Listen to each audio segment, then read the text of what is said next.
النهاردة زي ما انتم شايفين كده عملنا مع بعضينا فرش الكنب ده. عملناه ازاي؟ هنقيس مع بعضينا القماش ونقول فصلناه ازاي. بس اول حاجة بتجيب القماشة اللي تناسب الفرش عندك والستاير والمخدات عشان يبقى بالشكل الجميل ده.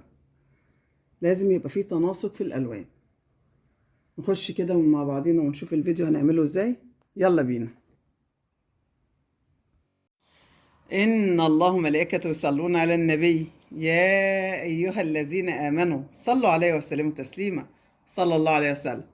ازيك يا بناتي، ازيك يا اخواتي، يا رب تكونوا بخير. النهارده هنعمل مع بعضينا كفر للكنبه دي. هتعمليه ازاي يا ماما؟ اول حاجه بنجيب معانا القماش بتاعنا ونقيس. اول حاجه بنجيب معانا القماش، فانا عندي قطعه قماشه زي ما انتم شايفين كده بسيطه. زي ما انتم شايفين كده ده العرض بتاعها. هات العرض بتاعها كده من على بعد. ده العرض بتاعها. فقلت تبقى جميله ومناسبه قوي للكنبه. فاول حاجه هاخد العرض اتلاته مظبوط بتاع الكنبه. طيب هناخد الاول الطول بقى بتاع الكنبه. بعد ما خدنا العرض بتاعها هناخد الطول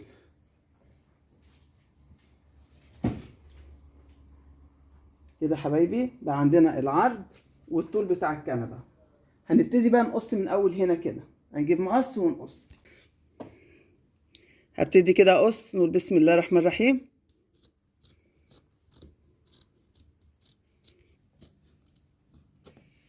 كده اخدنا الطول والعرض بتاعه. طيب هنعمل ايه تاني؟ ارتفاع الكنبه. زي ما انتم شايفين كده ده هيبقى ارتفاع الكنبه. بص يا حبايبي، اخدنا هنا الزياده اللي هي بتاعت الخياطه، وادي الطول بتاع الخياطه بتاعتنا من هنا، العرض بتاع الخياطه من هنا، ومن هنا كمان اخدنا العرض بتاعنا او الطول بتاع العرض لحد هنا معايا. ضربناه في 2. طبعا ليه ضربناه في 2؟ قلنا عشان الواجهه وعشان الظهر وعشان الجنبين. فاحنا اخدنا حرف ال كده وهنعمله ايه؟ مجوز عشان يبقى ايه عندنا القماش بتاعنا. كده هنبتدي نقص بعدين نخيط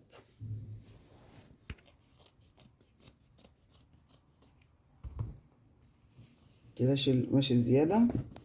ده القماش اللي هنخيطه. طب هنبتدي ازاي يا ماما؟ اول حاجة هنيجي نحط الوش القماش على الوش معايا كده. كده حبايبي معايا. هنخيطها من هنا كده ونخيط كده ونرجع نعملها رباعي كده كده معايا.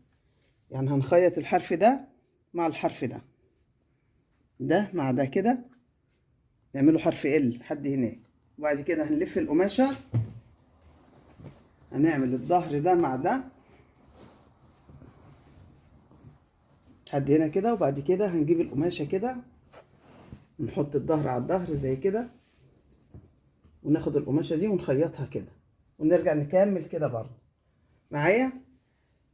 طبعا انتوا كده فاهميني. في ناس هتقولي طب انا ما عنديش مكنة، اعمل ايه؟ ممكن تعمليه بمصيد الشمع. طب هيلزق، هيمسك في القماش ويبقى جميل جدا ويعمل نفس الموضوع. طب انا ما عنديش مصيد الشمع، هتاخدي القماشة زي ما هي كده وتقولي للي بتاع الاوفر يقفل لك الاربع جوانب بالجنب اللي هو اللي هيفضل في الاخر اللي هتقفليه مع بعض. عند بتاع الاوفر يعملهم لك اوفر بس من غير خياطه، وتيجي تلبسها لك كنبه. نخيط دي ونرجع لكم حبايبي، خليكم معايا كده. حبايبي خيطناها زي ما انتم شايفين كده. هنلبسها بقى للكنبه. نقول بسم الله الرحمن الرحيم. ايه رايكم حبايبي كده بعد ما خلصناها؟ زي ما قلنا قسنا حرف ال يما اللي هي الوجه من هنا ومع هنا، عملنا حرف ال وبعد كده ضربناها في 2 عشان يدينا الواجهة اليمة التانية والجنب التاني. وفي نفس الوقت اما جينا نخيطها خيطناها وقفلناها على الظهر، الوش على الوش واحنا مقفلينها. فبعد ما بتتقفل بتيجي تقلبيها على الوش بيطلع بالمنظر الجميل ده. ايه رأيكم في الشياكة والجمال ده؟